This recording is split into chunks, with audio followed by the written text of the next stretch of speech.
I sort of stumbled upon the Yakuza series, like the first one released back on the PS2, and this is at a time where I would occasionally look for new games. I would go on the interwebs looking for things, typing into the searchies, trying to find information on stuff, to really find those hidden gems, the games that weren't advertised as much, but always a lot of fun to play. So while I was a young lad, I was looking on GameSpot's website and I came across this game with some very badass cover art.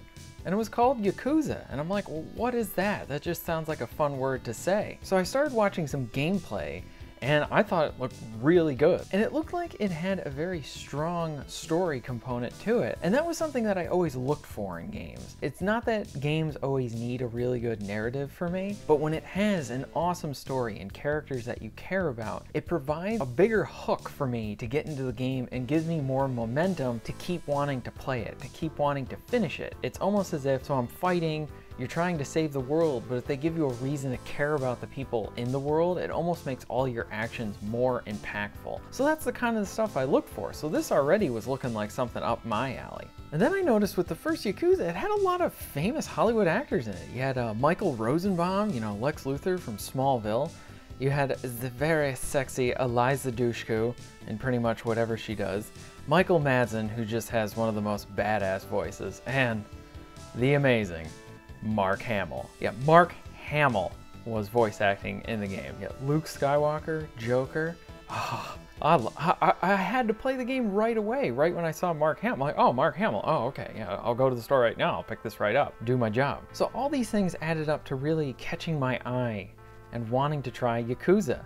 And what's funny is this stuff caught my eye, but then once I got my hands on Yakuza, it was the gameplay and it was the narrative that really hooked me into these games. I loved my time with the first Yakuza, and I plan on picking the remake up in August. Plus, following Yakuza 1 on the PS2, I played the sequel, which was also great, but I saw that it was only going to have Japanese audio and English subtitles, which was different from the first game that was released on the PS2 because that had English dubbing to it. So I'm like, I love martial arts movies. I watch Ip Man, Jet Li, Jackie Chan.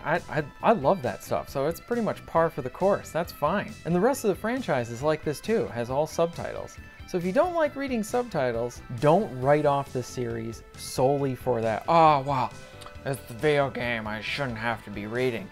I'm not crazy about having to read in my video games either, but when the writing is this good and the characters are this well done, you don't notice it, nor do you care. It's extremely enjoyable. If you play video games, enjoy good stories, you owe it to yourself to try the Yakuza franchise. Now, I haven't played 3, 4, and 5 of Yakuza. I got a bit away from them as I was learning to recover from my debt that I accumulated in college. But now we have Yakuza 0, which came out for the PS4, which takes place before 1 because numbers. So if you haven't tried the franchise and you own a PS4, 0's the perfect point to come in on. Now, I've only played the first 2 chapters and just started the third one a bit, but I can already tell you that this game is awesome and it grabbed me. Now, I will also say too that if I butcher the pronunciation of many of these characters, well, please forgive me. Or make fun of me in the comments. Better yet, yeah, please make fun of me in the comments. So the game starts out and you're playing as Kiryu. He's in the Yakuza, and you spend the first 30 minutes of the game enjoying some cutscenes and some light fun with his friend. I will say that the game is slow for the first 30 minutes, and then events and conspiracies start happening, and you start getting more and more involved with the story, and the characters start getting now more involved, and you start getting more engaged because of this. And then you notice how the narrative begins to get more and more complex as you keep moving through this, because there's many moving pieces that are going on. But the manner in which it is told to the player is really well done.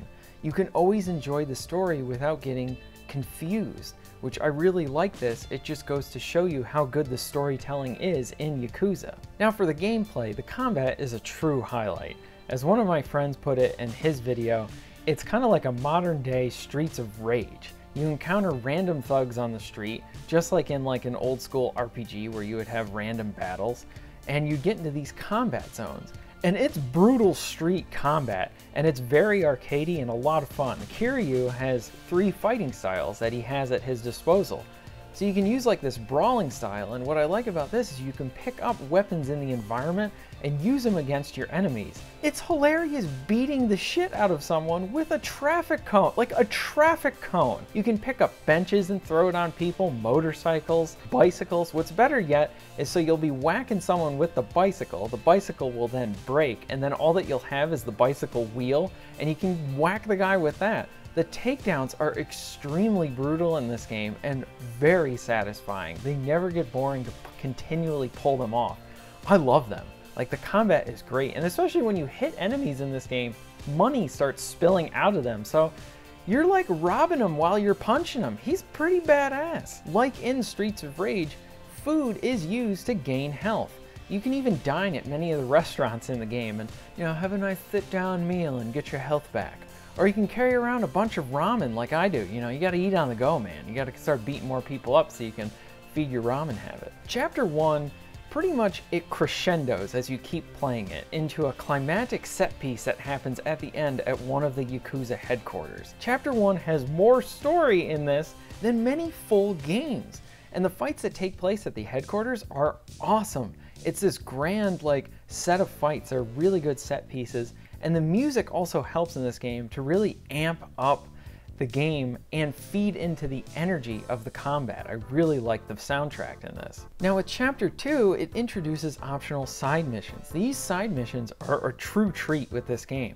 And what I like is each of the side missions focuses in on this one conflict that you're trying to solve, and it involves other characters too, along with Kiryu. What's nice is it provides more depth on him. As many of the optional quests show, he has a heart of gold underneath that rough exterior, and I love how with this you get to help other characters in the game, and they're very enjoyable stories. Like, you want to keep seeing, oh, what's the next side quest I'm going to encounter?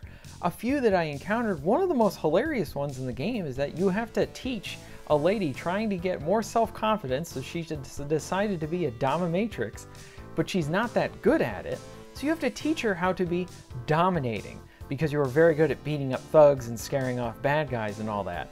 This is probably one of the funniest encounters that I've had in the game yet. Like, you're teaching her in a park and then kids show up. You can just imagine all the hilarity that happens there. You will be laughing in this game. There's just some great humor involved here. Along with it too, with some of the heart, you kind of give confidence to this one police officer who wants to quit the force because his partner died with him on a mission.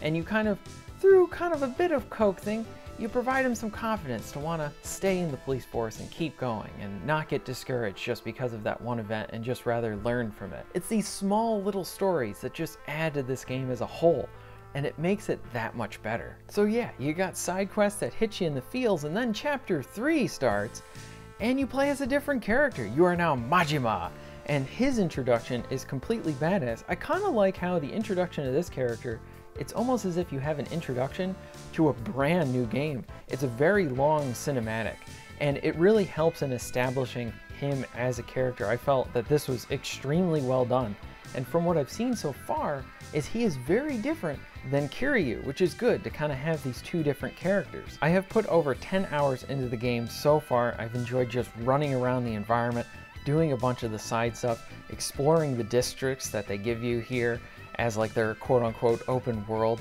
It's a lot of fun. It's got a really good story. If you have a PS4, as of right now, you owe it to yourself to at least try this game. My full review will be coming once I complete the game. And if you want more Yakuza content, check out my buddy from the UK. He did a video on Yakuza, and his is a completely different style than mine. You'll probably have a lot of fun with it. It is really funny, but very different from mine. So I want to say thank you very much for watching. And if you enjoyed this video, please hit that like button. And if you'd like to see more content like this, please subscribe. And let me know in the comments below what you think about Yakuza 0. And I'll see you later.